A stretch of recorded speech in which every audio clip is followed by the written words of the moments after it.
Hello everyone and welcome to the very first episode of the Brew with Beckett podcast powered by 92 Degrees. Now this podcast is going to be dropping every Monday. It will be on Apple Podcasts, Spotify, and if for some reason you want to have a look at my ugly mug, it will also be on YouTube, so make sure you go and check that out. I do think they're best watched on YouTube because you can see the reactions and the body language of myself and the guests, and you get a better feel for what's going on.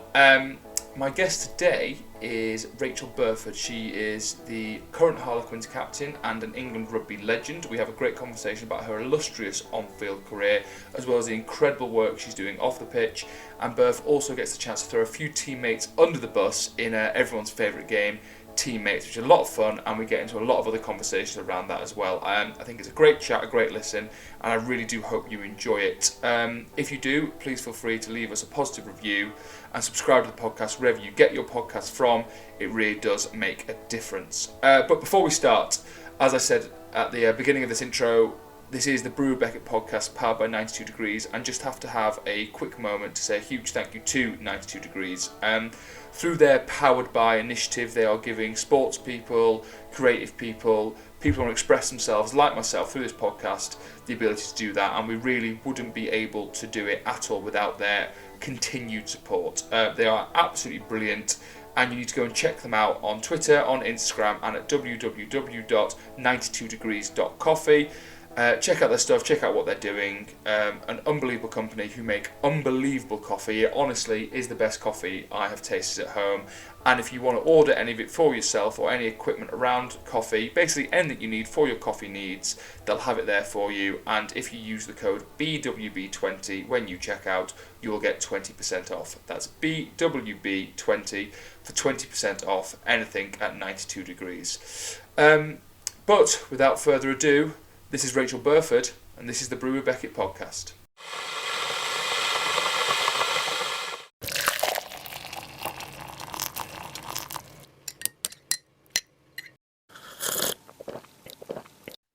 Hello and welcome to the Brew with Beckett podcast powered by 92 Degrees. I am your host, Charlie Beckett, and today I'm joined by, well, there's no other way to describe her really than English rugby royalty, a true legend of the game. I am, of course, referring to Rachael Burford. Burf, how are you?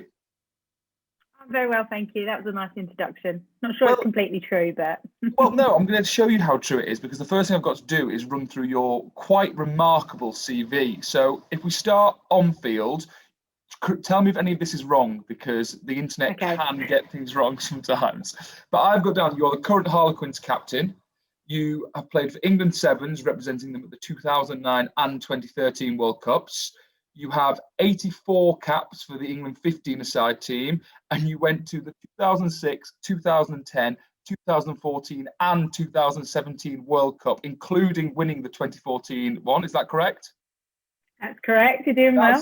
That's just on field. Then off field, you co-host the Women's Rugby Pod. You are a columnist for Rugby Pass. You are the founder of Girls Rugby Club. And then from an individual point of view, in 2014, you won the RPA England Women's Player of the Year. And in 2017, you won the International RPA Merit Award alongside a slightly well-known New Zealand man called Richie McCaw. Yeah, you got most of that right. I'm impressed. So if that isn't a legendary CV on and off field, I don't know what is. It does give the challenge, though, as a host, of where do I start with that? So where I want to start is where all the best stories start, which is right at the beginning. So can you tell me, please, what's your first memory of rugby? Probably just being at the rugby club in like a building with lots of men around, and like cold weekends. Like I feel like even before I even started playing, I was always down at Medway Rugby Club, and I just remember the games going on, because there's a set of woods just behind the rugby club, and me and my friends, we used to go behind the woods and we used to climb on the container. I mean, we weren't meant to, or climb up the trees and then watch the games from there. So like really good first sort of memories of growing up. It really reminds me of like family time. Yeah, like I think it's very similar for mine. You said Medway Rugby Club's your club there.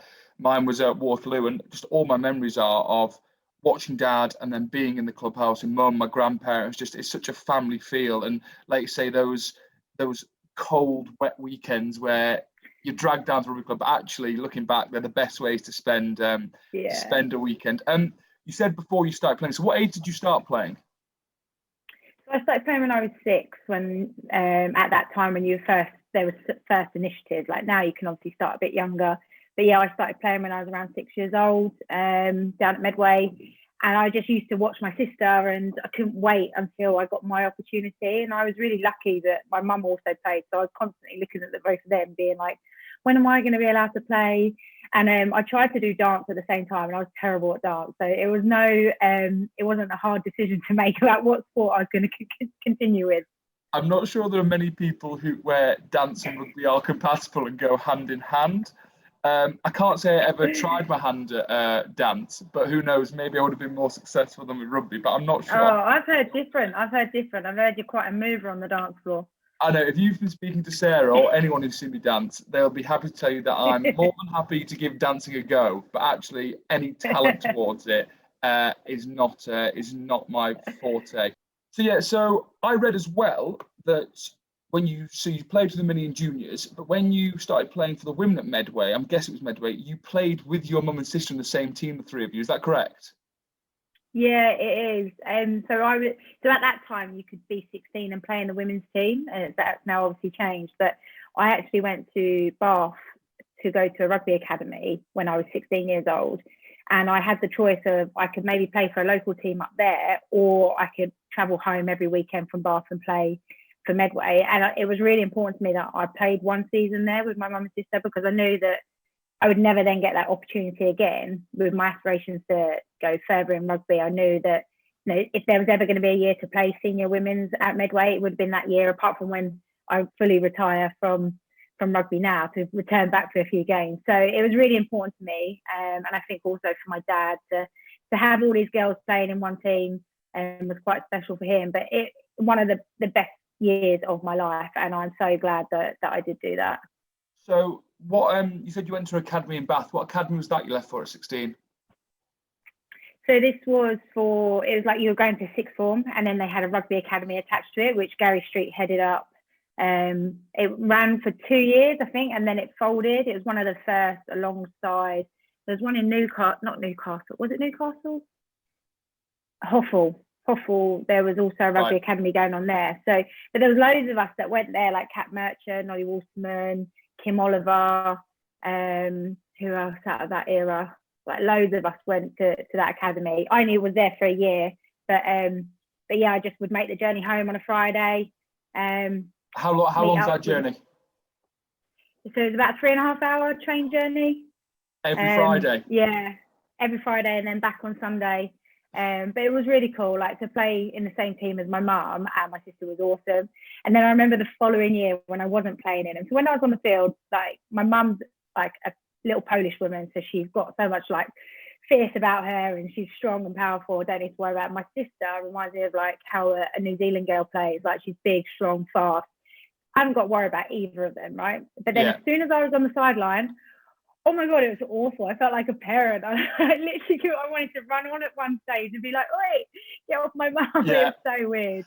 As I can relate, because I left home at 16 as well to go to Les Tigers Academy, and obviously it was different situation. You signed a contract with them, so I couldn't play for anyone else unless they got their blessing. And unfortunately, Leicester, well, I never asked, but I'm not sure they would have given me the blessing to play for Waterloo 4th team with my dad, which is what I wanted to do once I was 17. So I don't regret going to Leicester at all, but one slight regret I'll have is I never got that chance to play with my dad, because I'd grown up watching him, and I'm sure at the time you idolise your parents growing up when you want to play the same sport as them, and all I wanted was one chance to pull my boots on and run round him, but never got that chance, unfortunately.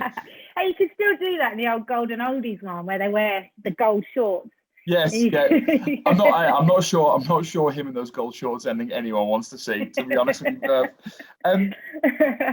So I just want to take it back a stage to obviously coming through from 6, playing the main juniors. I think you played with the boys till you were 11, don't you? I think was it still now? Is it the same then? 12, yeah. 12, yeah. Now, if you're a 6, 7, 8-year-old girl growing up, you can flick on the TV or flick on a live stream, and you can see the Rachael Burfords, Emily Scarretts, Abby Ward, Sarah Hunters of this world playing on your telly, and you can go, I want to be like them. And it's brilliant. And we'll get into it later, the women's game, women's sport in general. It needs more publicity. It needs more coverage, in my opinion. But the fact you can do that 5 years ago, you couldn't. Even in my memory, you couldn't do that. So I think that's an excellent thing. But obviously, when you were growing up playing, you couldn't do that. So did you get much opposition to you're a girl, why are you playing rugby? Or because your mum and sister were there at Medway, was it just a natural thing? Everyone's like, oh, the Burford girls play rugby, and that's just part of the club?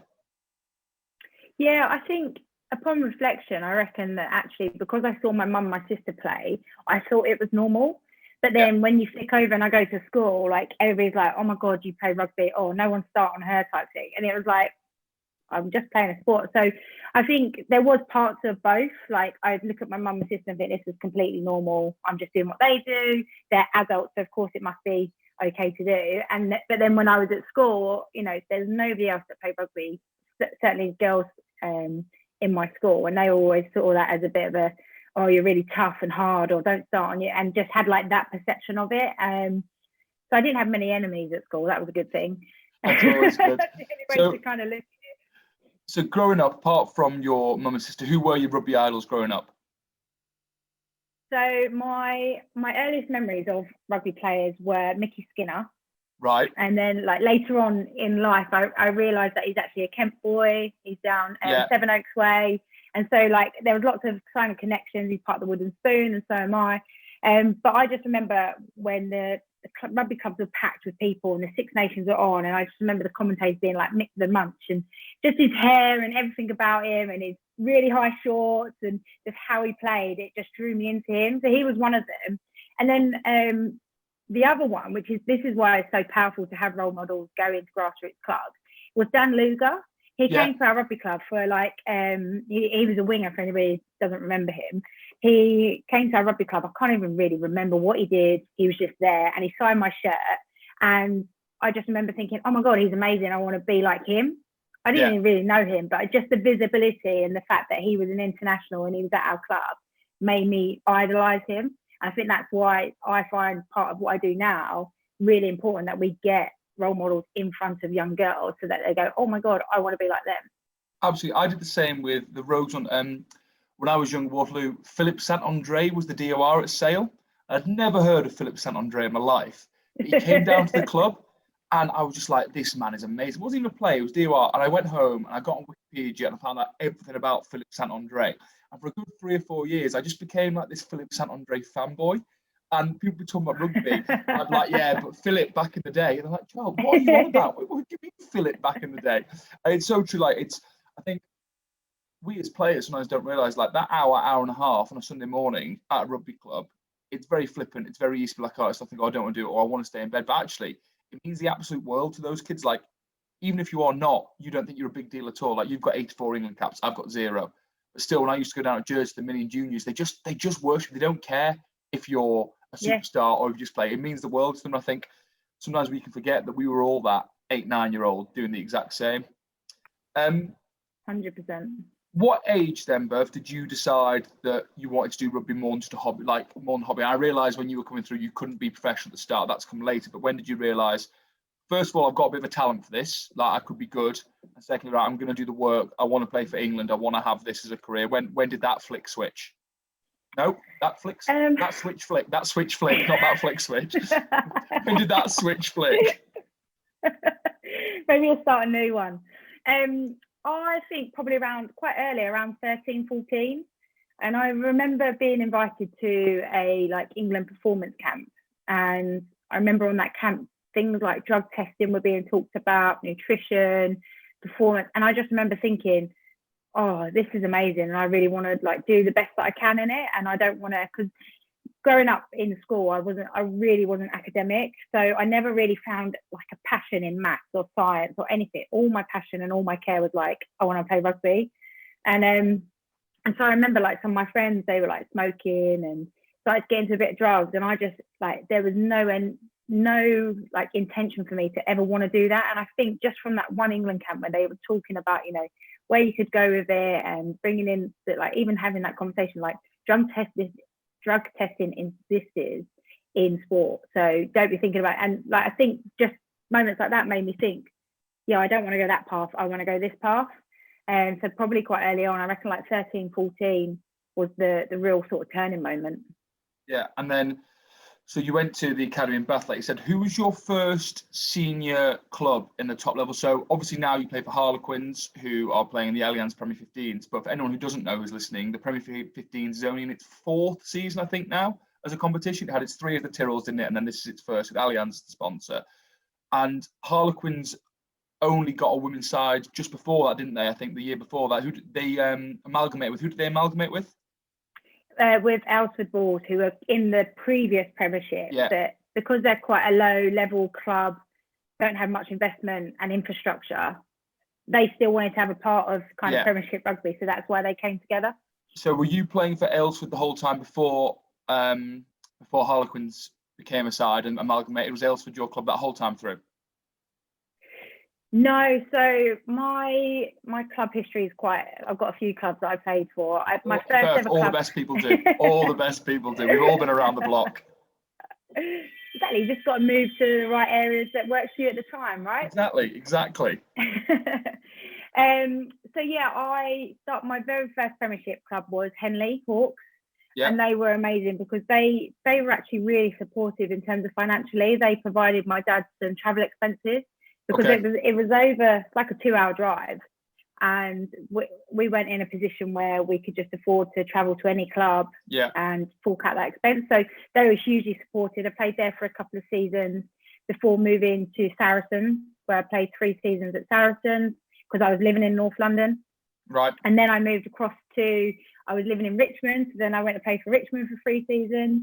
And then I went across to the 7th full-time programme. So then we weren't necessarily attached to a club fully. And then I had a bit of a reevaluation. It was like 2013. And I had been obviously gone to brilliant top-level clubs like Saracens, Richmond, great people, great teammates. But it was taking me an hour and a half every time to travel there and back. I was working full-time.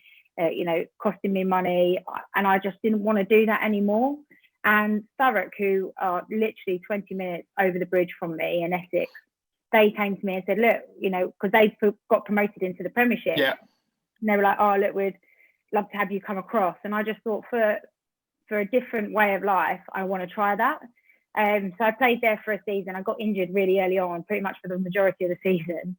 And then the following year they got demoted, and I decided that I wanted to finish what I started there. So I played a whole year in the Championship, and then that was actually the year that I played my best rugby and the year that I got the England Player Award. And I don't know if it's kind of that mental switch and that whole change of, not having to travel so far, expenses aren't on my mind, or, trying to get up to work early in the morning. Like those things weren't there that allowed me to just relax and play. And then after, sorry, go on. I was just saying that's a brave decision, and so that was 2014. Was the year you won the award in a World Cup year to decide to play Championship rugby. That's were you worried about that? Was that a huge risk? Were you like, is this going to affect obviously not playing other internationals week in, week out? Were you concerned about the risks that might take in your form? Like obviously, you say it worked out brilliantly. You played your best rugby. You won the England Player of the Year. You won the World Cup. As years go, it's not a bad one. But when you were making that decision, were you nervous about that? At the time, no, because originally we were a part of the Premiership, and I remember having conversations with like Gary Street saying, "What do you think?" And he said, "Well, you're still going to be working on all your fundamentals. There's nothing going to change there. Your off-pitch training is going to continue, and if anything, because we were really quite dominant in the Championship, it changed my attacking game. So it added more to that where, my defensive game has always been pretty good. So actually it just opened up a different challenge and a different opportunity for me, taking on some different leadership roles and stepping into that. So there was lots of, I never thought that this is going to be detrimental, because at the end of the day, I was still playing high level, maybe not the highest level, but I felt that I could still get exactly what I needed from it. Yeah, and like you say, and then I went to, so I was going to say, and then after the, we then went, let me think about this. 2014, played the World Cup, and then went across to Sevens for 2 years. Yeah. So then, even though I wasn't playing club rugby, I was still affiliated to not Harlequins, to Thurrock. And then come 2017, when I was transitioning back into 15, I then had to decide on what club I wanted to go to. And that's when I decided to join up with Harlequins and Alfred at that time. Right. As I say, it's It's a brilliant route. No, it's a brilliant route round the clubs. And I would say every club, there's a good reason you're at them. They're all excellent clubs. And I'm a big believer of it all adds up to where you are now. And if you hadn't done those 2 years at Thurrock or Sarries or whatever, there would be bits of your game you don't have now.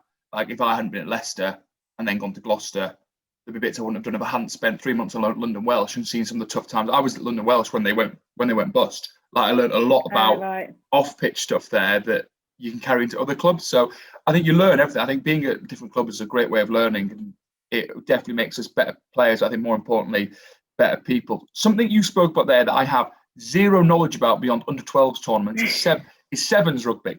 So as you said, you've bounced from 15s to sevens a few times. How does that affect? Obviously, they're very different games. How does that affect your training? So physically, the demands are hugely different. So do you have to be in completely different physical shape to perform well in the sevens and then the 15s? Yeah, I think early on, so I first got capped playing sevens in like 2004, and probably for like the next sort of 10 years, lots of us went from 15s to sevens, but there wasn't a load of tournaments. So the focus around, I mean, if you look at the World Series now, there's no way that I could literally play a 15s game today and then fly to Hong Kong and play next weekend. That's literally what we did in like 2010, I think, something like that. So I think it's very different to where it is now. Before, you could get away with just doing one set of training and then going on and playing both. But now it is really quite bespoke because of the level. Let's say the World Series operating as it normally does. You know, the legs, the travel, the commitment that you have to put into sevens. You've got to be, you know, high repetition of high speed constantly. And everybody may look at that game and go, oh, it's only 7 minutes each way. That's not a lot. You'll be fine. Try working at those high meters for that amount of time. It's really, really difficult. And, you know, so to be in that physical shape, you probably need to be a little bit lighter, you know, a little bit less body fat. Whereas in the 15s, you could probably have a little bit more because you've got to be able to go for longer. So you need different stores. There's a lot more collision, like close contact collision, as opposed to high speed collision in sevens. So definitely now you've got to have like a tailored program where either you're able to facilitate both, because there are like with the situation we're in now, we've got a lot of girls who obviously were I was about to ask this. Do you think we're seeing this the other way now? Because unfortunately the sevens program had their funding cut due to COVID, and that's a whole different conversation that we won't get into. But because of that, a lot of the players have come back to 15s, and now if they haven't been playing 15s for 2 or 3 years, I've watched the development of the Premier 15s through watching Sarah and watching the games, obviously. It is a different game. It is a different sport to it was 2 or 3 years ago. The intensity, the pace, the physicality is through the roof. Do you think we're seeing the flip side of maybe some of these sevens girls have come back and the adjustment period that we all obviously is going to be has taken a little bit longer than maybe we thought because it's such a different game now? Yeah, I think it has slightly. I think if you were to, you know, look at somebody like Deborah Fleming, who lights up the sevens pitch, right? Yeah. And you know that she's about, but do you see that side of her in the Premier 15 necessarily yet? Probably not, because she's not necessarily getting those opportunities that she would in a sevens game. So I think it is taking them a little bit to adjust to it. But I think if you were to talk to any of them, like Beth Wilcox is in our program at Harlequins, you know, she still has got her heart set on going to Tokyo. Yeah. So what she's doing is she's maximising her time to be the best player that she can be. So all the skills are still the same. Let's be like frank there. All the exact same, but the energy systems of your endurance and your fitness do need to be different, and your speed. So she just works with the coaches to make sure, and the S&C to make sure that she's either got top ups or that she's got to work at a slightly higher intensity, so that hopefully when that opportunity does present, that she can go back to sevens, and play sevens, that she hasn't got this whole new energy system that she's now got to readapt and change again. She's kind of still ticking over. Yeah, it's not a situation I envy them at all, being in between the two of wanting to play 15s, but also being, of course, got your heart set on going to Olympics. Who wouldn't? So it's a tough one. It is, and I think they're doing very well. And I think for the game in general, having these girls back 15s at the moment is only good for the game because they're excellent athletes, they're excellent players, and they're improving the product of 100%. The Allianz 15s. But if I could sit here all day and talk to you about the intricacies of rugby, I love it. I am your stereotypical laws, but I'm not sure that would make for the most. I think we'd end up losing a few listeners if we got into too much more detail. So I want to talk a little bit about women's rugby, but women's sport just in general. Now, off the field, and we'll get into you write your column for Rugby Pass, you present the Women's Rugby Pod, and you're the founder of Girls Rugby Club, which we will speak about briefly. But I just want to speak to you a bit about, it's been quite rocky 2 weeks for women's rugby in England, the fact that we've had the postponement of the Premier 15s and the Six Nations announced in the last week or so. What are your thoughts on those both being postponed? What do you think is the right call? Is it frustrating? Obviously, health comes first with COVID, but we're seeing other sports going ahead, and I'm playing for Amp in the Championship this season. We're still getting ready for our season to start on March the 6th. So how's your feeling on the fact that while some men's sport is carrying on, the women's has had to be postponed? Yeah, I think naturally it's disappointing. You'd want the Six Nations to go ahead, but I think, for the integrity of the tournament, you said there, you're preparing, you're training like you're going to start your season, but all the teams are. With the Six Nations, England have only been the team that have really been consistently playing. So, players in Ireland unless they're in England playing in the Allianz Premier 15, they haven't played since last March. Right. They've been training, but they haven't played any rugby. France, again, they had to have a big pause. They're only just starting up their league again this month. Who else? Italy haven't played any rugby. Scotland haven't played any rugby. Only the handful of girls who are playing in the Allianz. So how can you go into an international tournament, which is known as outside the World Cup, it's the next best tournament in rugby. Yeah. So how can you go into that tournament where England are already the favourites to then go, right, okay, well, we're going to play Ireland this weekend and they haven't played for a year. Yeah. So I think it's completely the right thing. It opens up such a big opportunity. I mean, there's already been talks before the rearrangement that the window is going to get moved anyway for opportunities that have been spoken about. So I think it's disappointing, wanted it to happen, but at the same time, I do think it's the right thing for the tournament for sure.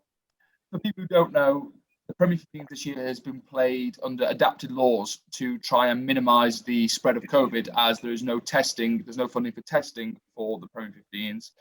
Now, with the new strain and everything, it's the decision's been made to postpone it because too many games are being cancelled, etc.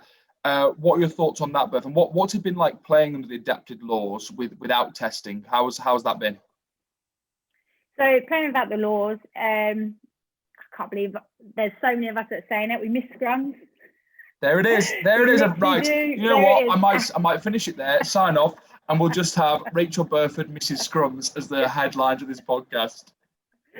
Oh, it's true. It is so true. Just that, the opportunity to reset, go backline, be backline, it's just gone. And let's call it what it is. The chance for you backs to have a rest. Let's call it what it is here. While I'm pushing with every bit I've got in that second row. Oh, you don't push, do you? Oh, don't lie. You don't push. I push, but also I have to stick my head in some quite unsavoury places there. So you backs out there, have a cup of tea, have a cup of coffee, have a chat, whatever you want. So that's what you miss. You miss the rest. Like Beckett. Oh, hang on. She doesn't push. She doesn't push in the back row. She can't talk. We can't talk about this on here because it's our special move. But has she told you about our special play? No, I will have to hit her up on it after this and find out what it is. I will find out. There we go. But no, so apart from missing scrums, what else has the new law's been like? It's quite high tempo. So, every time there's a knock on or a forward pass, there's no scrum. So we're just resetting very quickly. What the referees have tried to manage is not allowing all those free kicks to be tap and go, because naturally in a game you'd stop, form a scrum. But your general free kicks that wouldn't be for those adapted laws, then you can tap and go quickly. It's been okay. It's like I said, we do miss having the scrum, especially at Harlequins. Like, our scrum is such a weapon. Yeah. So on penalties you can't call for a scrum, so that kind of takes that opportunity away. I've tweeted a few times watching your games. When I watch Harlequins play, I feel like watching the Harlequins pack at times is like watching the Exeter Chiefs men's pack. Of when they get into the 22, it's almost just a matter of, it's not an if, it's a when they score. Maul or scrum penalty. It's the sort of pack you love to play in, and I'm sure you love to play behind, because the front foot ball you get is just excellent. Yeah, it's a sense of inevitability when it's a 5 metre line out of, okay, this is going over. It's just how many penalties the opposition give away before it does. It makes me very excited. I love rolling malls, so I very much enjoy them. So obviously, as I said, it's been postponed. What are your feelings on that? Because I was speaking to Sarah about it, obviously. So for people who don't know, Sarah's my sister, plays at Harlequins with Rachel. I was quite strong in my wording of I think it's poor at best that the women's Premier competition isn't being funded for testing while the men's second division, the championship, is going to be funded by testing. I think that's wrong. I think the men's Premiership teams are paying for their testing. So I was at Gloucester when it all started, and they pay for the testing. And I understand that women's Premier teams can't afford that. It's expensive. I get that. If the RFU or this government funding is going to fund the testing, which I believe it is, I may be wrong, but that's how I believe it's being done for the men's second division, I feel that the women's first division should come before that. Now, what Sarah said to me, that was, we're all professional pretty much. A lot of the girls who play in the Premier 15s have other jobs as well. So they can't minimise their risk of catching up elsewhere. So she was like, I can understand why they wouldn't then test us, because we can't do our bit and minimise the risk. I'm wondering what your thoughts are on it, because I still feel quite strongly that the men's second division shouldn't go ahead before the women's first. That's my thought on it, but I'm interested to see what you think. Yeah, it's a really tough topic, isn't it? Because we're talking about money at the end of the day, which the women game doesn't have piles on. And I think if you remove, I think that the way that it's been done is that England women have been tested, and rightly so, because they had the autumn internationals, they're preparing for it. They've closed out the Six Nations as well, which I think, that money then that got put into that has been taken somewhere else. So it's not like there's new money or anything. So it is a difficult one. I do think, like Sarah's got a really good point, most of our players can't get tested and then not make any contact for the next 2 days before they get their result back. They've got to go to their work, or they've got to be around people who have jobs. And so it is a bit of a logistical nightmare for that game where we aren't all professional. I think the 2-week break was the absolute right thing to do. I think when you're looking at it, when you're in the thick of it, you're like, oh, God, we just want to play. We've been playing, we feel fine, everything's good. But then when you sit back and actually you come out of that bubble and you look at what's going on in the world, and when you've got, a men's program that is fully tested, going, do you know what, we need to have a bit of a break here. Let's hold off for 2 weeks whilst the infection rates are going up. Then how on earth could we even see that we were going to play? Like, I think we saw that coming. And obviously there's been reports saying that testing is going to come into place. Again, we don't know who's going to pay for that, how it's going to get paid for, what it looks like. Because talking to some of the England girls, like Shauna Brown says, it is really like a logistical nightmare. You go on a Monday, have a test. Can all the players get there on a Monday to have a test for one? And then you have to wait until, I think they try and get the results on Wednesday by 4:00 to then be able to do contact. So it is really difficult. And, that's not to say that we shouldn't do it because it's difficult. It's just trying to work out what is best suited for the game. And I think obviously the men's Euro Championship hasn't gone ahead, probably because the funding's been put elsewhere. Mm-hmm. It's like, where does the line draw? Yeah, who gets to? It's hard. I would not want to be the person making the decisions, and I think at the end of the day, the safety of everyone has to come first. I think we're all in agreement with that. But I very, very much want to see you girls back playing soon. I said we were going to move away from on-field stuff, and we got really technical about scrums again. So I'm going to try and keep it away. But before we do, one of the greatest parts of being a professional rugby player is that you have a lot of spare time and you drink a lot of coffee. Now, we've spoken off air, so I think I know the answer to this, but what is your relationship like with coffee, Rachel? Oh, well, do you know what? This week I've actually been trying to cut down because I think I've just got this habit now of like, I just fancy a coffee, I'll have one. So I've been trying to do a bit more decaf, but yeah, it's just my relationship's very close to coffee. Yes, as is mine. And this podcast is obviously good. Yes, this is what I'm going to get onto. Look, I'm trying to do my plug here. I'm trying to be a good sponsored person. I'm trying to make it look natural and seamless. We are powered by 90 Degrees, and they very kindly sent you some. You pointed you some story yesterday, which is very kind of you. You've got it there in your cafetiere. Have you enjoyed it? Yeah, genuinely. You were mid-flow when I took my first sip. Yes. I didn't want to cut in and be like, I love it. No, it was really good. I use a lot of the time like capsules, so I definitely need to get back into my cafetiere. It's just really smooth and nice. It is lovely, and they've just recently released pods, actually capsules, 92 Degrees. They do capture on the website, and this is going to look seamless now, Berth. if anyone wants to go over to the website and order everything, if you use BWB20, you will get 20% off. There it is. Woo! Seamless. No one will know it was a plug. Doesn't sound like you're promoting at all. Exactly.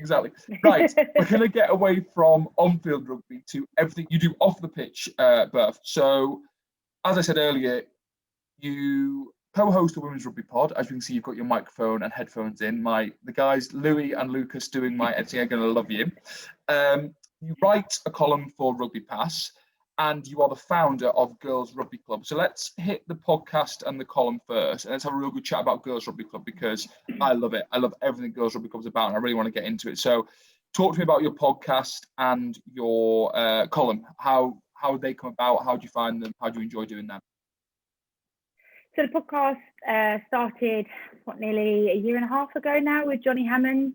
We just both were passionate about talking about the game, getting news out there, getting guests online, because nothing existed.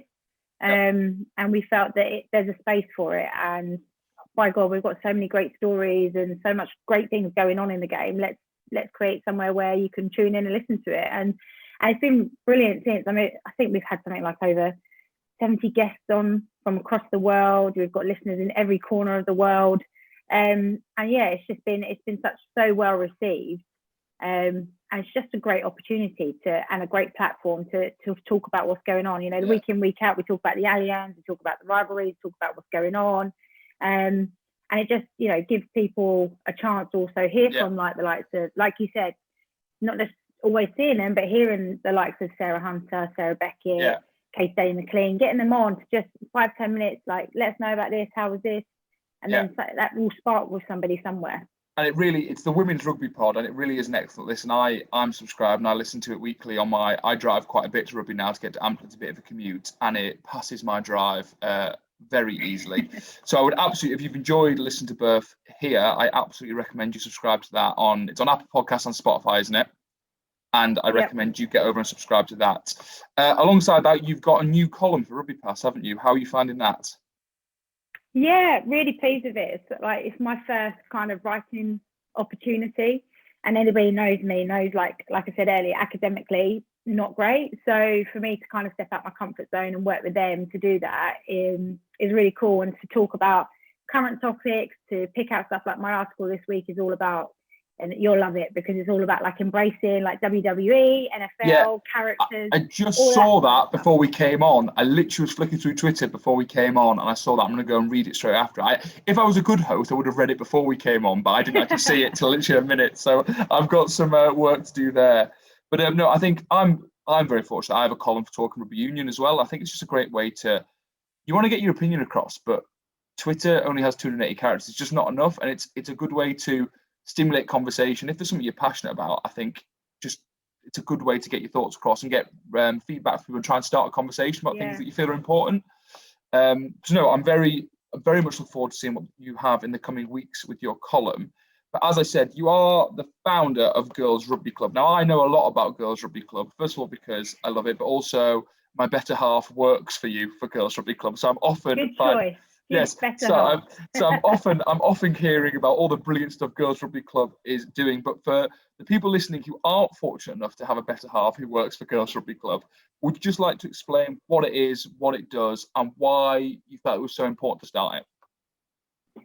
Yeah, so I guess in a nutshell, we're a global community. We want to be a global community, like an online rugby club in essence, and try and plan and provide a platform for young girls that they can see and be and believe, and just try and create incredible moments and have this we want to be this place where you can share knowledge, you can learn, and you can then take that away and then put it into your environments, whether that's at clubs, universities, schools.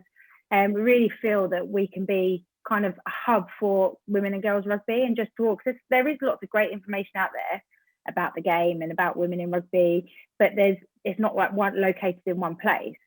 And the other big side that we're really passionate about is, challenging the status quo and, trying to make change within the game for the right reasons, and also target things around female. Like, most clothing is either unisex or men's. Yeah. There's nothing really focused on women's concussion rates, or mental health or mental health, and just kind of actually, there's so many women that actually have babies and come back and play rugby, but there's no real information about how they can do that safely, quickly, effectively.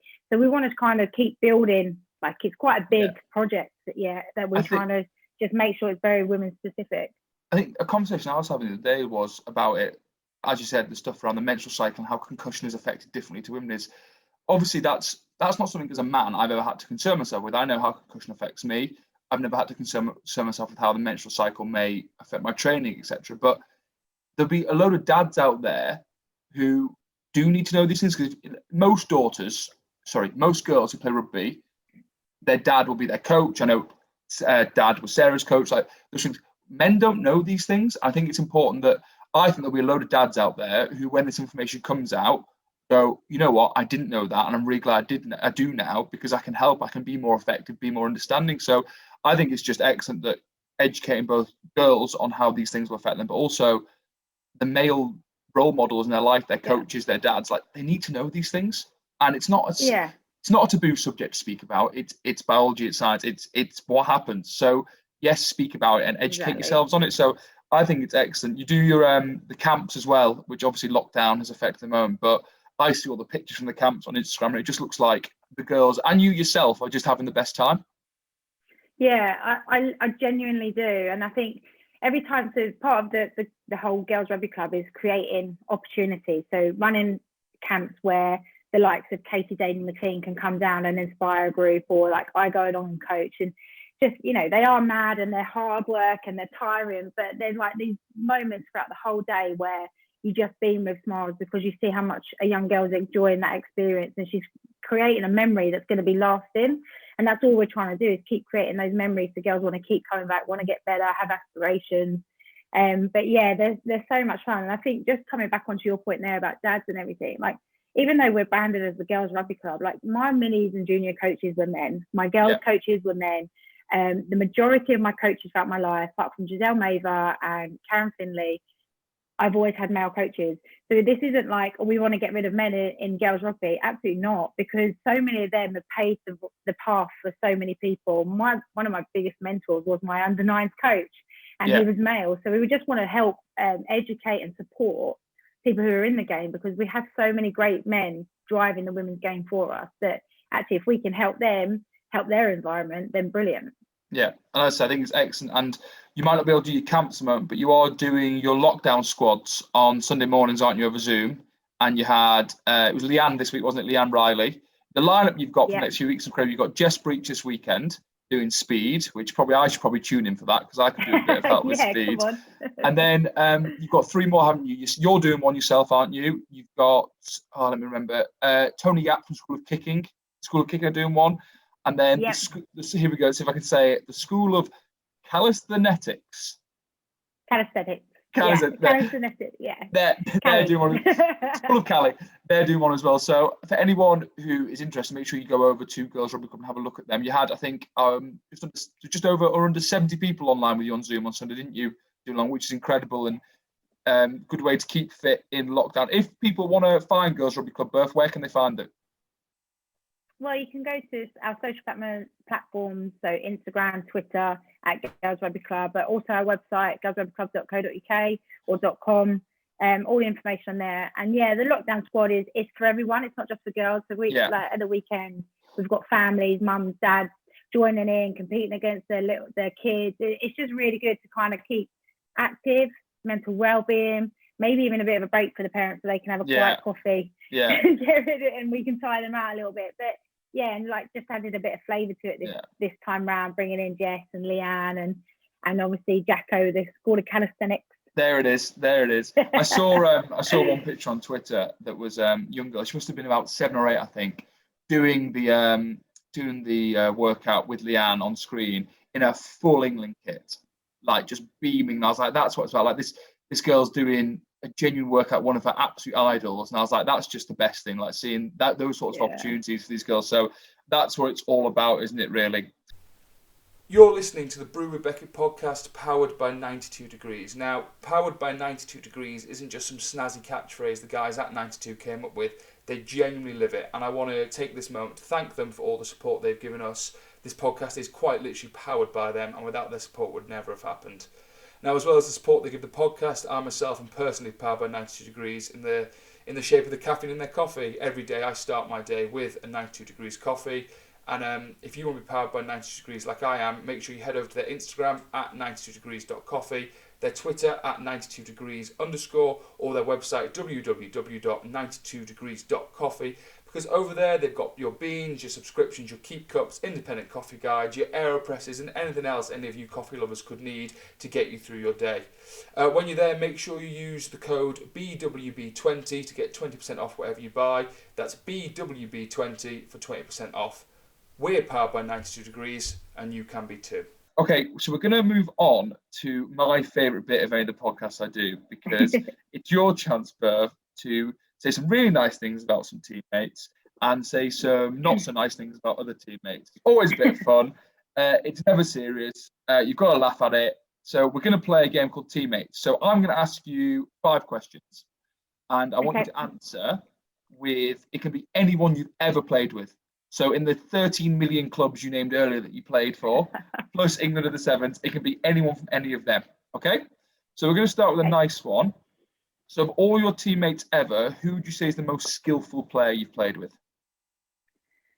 I'm going to say Amy Turner. Okay. Former England number 9. She's actually on an internship now with England women squad as coaching.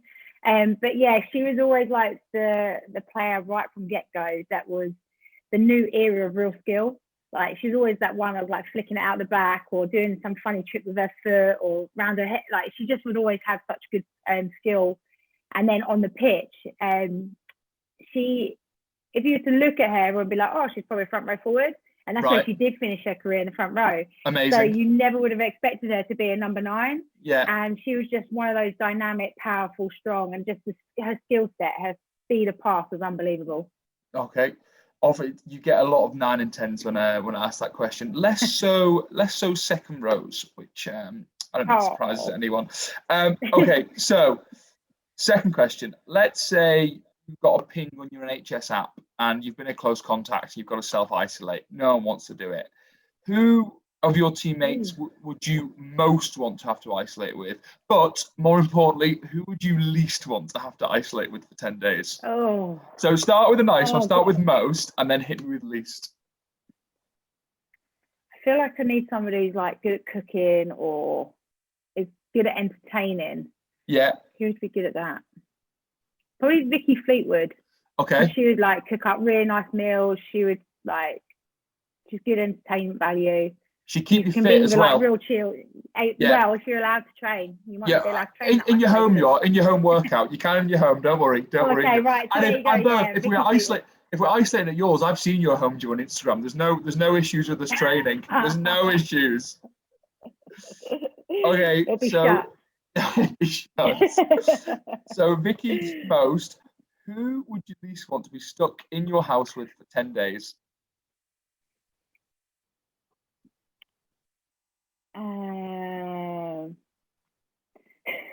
Not many people are going to know who she is, but Charlotte Pierce.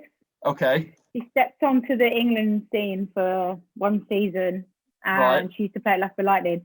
But that girl just does not shut up. She's got like serious Tourette's, and I would literally, I would have to throw her out the window. Lovely girl, in chunks, in small chunks.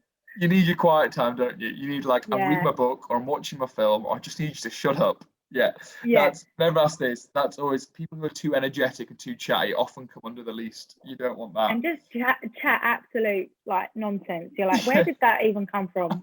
You know what, Bev? I think sometimes you could be describing me there. I think I'd come under that sometimes. Thoughts just pop in my head. I'm like, yeah, I'm going to ask someone what their favourite dinosaur is, and they look at me like, what? That's exactly what she would do, and she'd be like, I want to be this dinosaur. Yeah, mine's a Stegosaurus, in case anyone was wondering. Okay, who that you've played with would you least want to have to tackle or be tackled by? So when it goes full contact and training, who are you going, I hope they're on my team for this? There's a few. Reel them off. Let's say a few. Yeah. Yeah, it's like Shauna Brown, Poppy Cleal, Brian Cleal, they're horrible. Amy Garnett was awful. Yeah. She coaches at Exeter now. Over 100 caps for England, like a real tough player, hooker. Oh, if you're doing over 100 in the front row, you're tough. Like, you don't get 100 caps the front row if you're not tough. Exactly. Heather Fisher. I remember Heather Fisher's classic line, right? She goes to us at Sevens training. She goes, girls, like, your 100% is like my 80, so I'll just go 80 on you today. I mean, she is an aggressive attacker, but yeah. The humble brag there. The humble brag. That's incredible. That's incredible. What about? Cool. Okay, Fisher. What about to tackle? So who's a ball carrying out? Who's the hardest to tackle? And it could be a pace thing as well. Like, who do you not want to be in open space with? Well, probably would say all of those. Don't particularly want to tackle them. But open space, God, somebody like Portia Woodman. Yeah. Charlotte Catholic, like ridiculous footwork. But yeah, I mean, who do I really hate to tackle? Sarah Burns, horrible to tackle. Yeah. And I normally get all this lot down my channel off a line out. Yeah, they come off a 5 on mine out, they're right down. Yeah. I on that one about. Well, I probably didn't say one person I think the worst to be tackled by is Linda Atuni from New Zealand. Really? Why? Yeah. How come? She broke my jaw once and gave me a concussion. Oh, good. Okay, probably stay away from it. On the just such a good competitor. Yeah. On the footwork one, I completely get it because, like, Portia Woodman, if anyone doesn't know, is New Zealand winger, just the most incredible footwork and pace. And I was playing for Jersey against Newcastle, and they had Snotty on the wing, and I was like, you know what? I was like, it's fine. I'm not going to come anywhere near him. And kick chase. Ran the other way. Kick chase, broken play, of course, he's ended up in front of me. And somehow I've ended up in like 3 meters of space just by myself. And I'm like, oh, God. And it was like the world went in slow motion. I had time to think about it.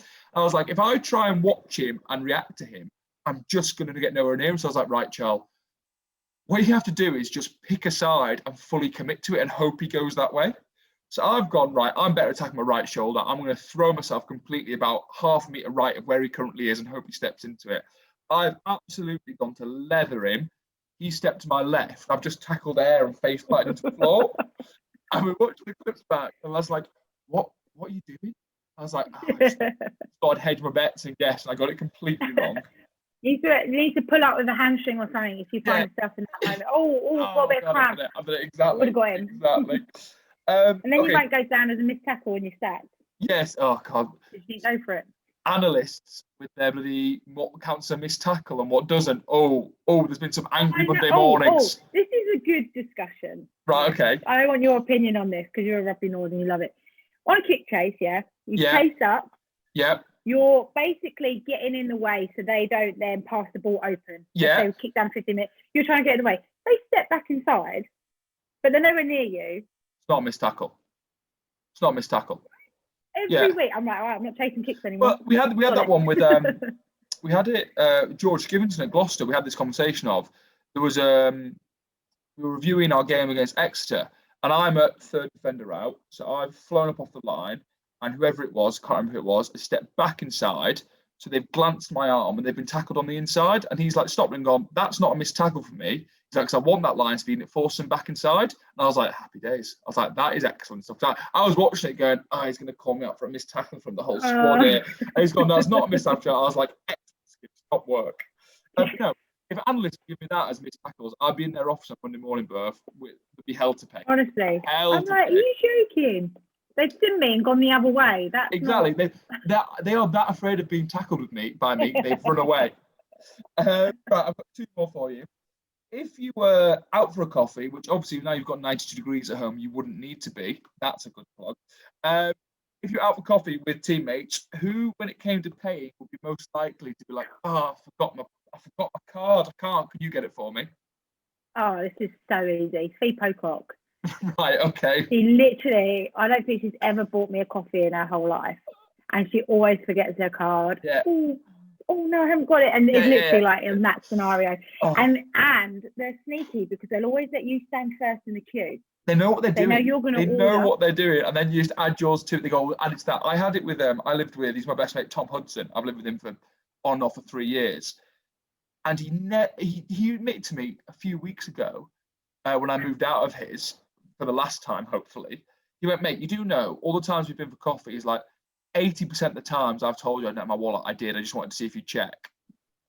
I was like, Thomas, he's like, you're just too good. You just expect me to forget now. So I just say I have. I was like, that is such a horrible thing to admit to. I was like, you are the worst. You need him to take you to Gaucho's or something. Go Yeah, exactly. Up a bill. Exactly. Okay, and this is my last one for you on this, and you might have to do a little bit of thinking on this. Who you've played with has the worst fashion sense? Um, And on this, I tag it on, who's always in kit? There's someone in every team who is always in kit when they're not round the club. Like, you'll go for a coffee and they've got the Harlequins hoodie on, so you're just like, stop living in kit. You don't need to be in it all the time. Right, well, there's two of those, which is Rocky Clark, right. Even now, always in like England kit. Yeah, even now. How long has she been retired? I think, 3 years, 2 years? She's rocking up for dinner in a World Cup winning jersey. Honestly, she wears her polo out all the time. But Shauna literally will wear Harlequins kit all the time. Yeah.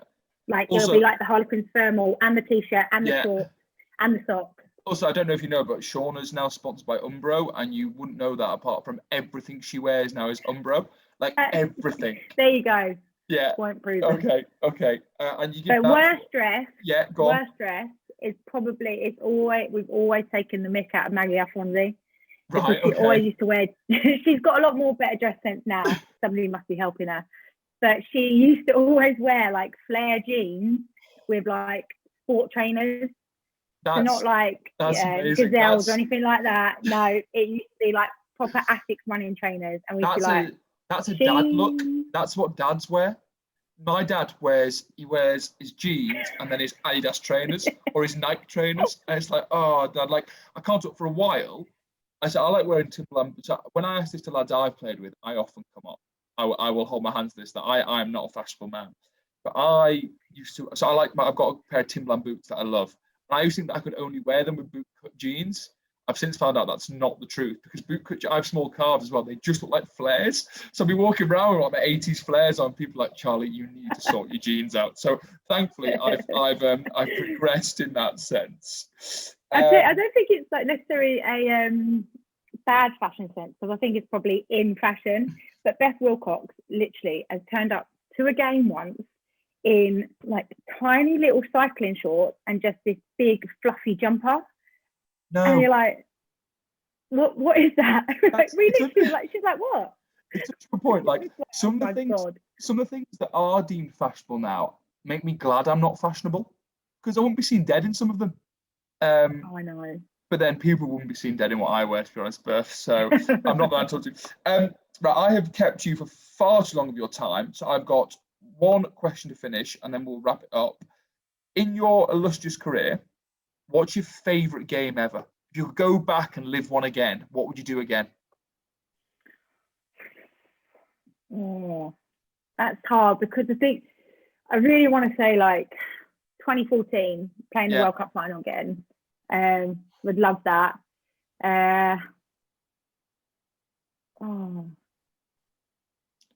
But I did love playing in the final against Australia in Hong Kong in the sevens, where we beat them, and it used to be 10-minute halves, and that's when it was still 10 minutes halves. Who thought in sevens, I know what we'll do for the final. These girls are all absolutely knackered, or these men if they're playing. Let's make the final 6 minutes longer than it was, almost a whole half again. I know. Who's done that? Charlie, gets worse. So in the first half, the first break in play was at 8 minutes. No, thank you. It was like end 8 minutes ball in play. I think you would. I'm genuinely. I think in Hong Kong, if I'd been playing that game, you would have had to call the air ambulance in. I was like, this is it. One of our girls did. Oh no! It was Kay Wilson. She did the length of the pitch and scored in the top corner. I remember I went up, I picked her up off the ground, I turned around, carried on walking, and she collapsed. And I had to take her off and give her oxygen. Oh, no. It was one of those games, but it was just incredible, like the atmosphere. But and also I could say like a game with my mum and my sister. But I reckon probably 2014, like reaching the pinnacle and achieving it is probably, I'd love to go back and relive that and try and play even better than what we did. Yes, yeah. Hopefully, obviously we don't know with COVID and everything, but hopefully the 2021 World Cup is going to go ahead and England can get that title back they haven't had since 2014, which is far too long for England women to not have the World Cup. But thank you very much for coming on today. If people have enjoyed listening to you, which they'd be fools if they haven't, where can they find you on social media to hear more of what you're saying? So my handles are at birth12 on Instagram, Twitter, and then obviously you can also contact or see stuff that we're doing for Girls Rugby Club and Women's Rugby Pod. Yeah, and as I said before, I recommend you follow all of it, get involved. It's all absolutely excellent. You can find the podcast at Brew with Beckett on Twitter and Instagram. If you've enjoyed it, please subscribe wherever you listen to your podcast. If you've really enjoyed it, want to be really kind, leave us a review saying really nice things and stars. It's very kind of you. You can find 92 Degrees at, here we go, on Instagram, they are at 92degrees.coffee. On Twitter, they are at 92degrees_, and their website is www.92degrees.coffee. This has been the Brew with Beckett podcast. I hope you've enjoyed. Thank you for listening, and I'll see you next week for another brew.